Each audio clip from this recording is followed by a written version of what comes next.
स्वतःला कधीच कमी लेखू नका, कारण वादळामध्ये मोठे मोठे वृक्ष उन्मळून पडतात, पण त्याच वादळामध्ये गवत मात्र घट्ट टिकून राहते.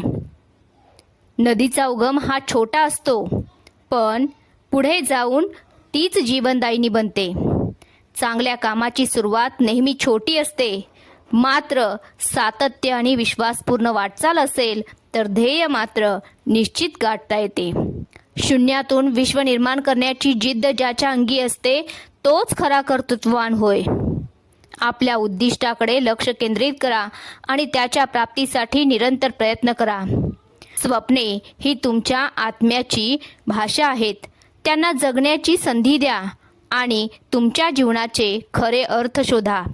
आपल्या स्वप्नांच्या प्रती अडून राहा आणि ते साकार करण्यासाठी सतत प्रयत्नशील राहा.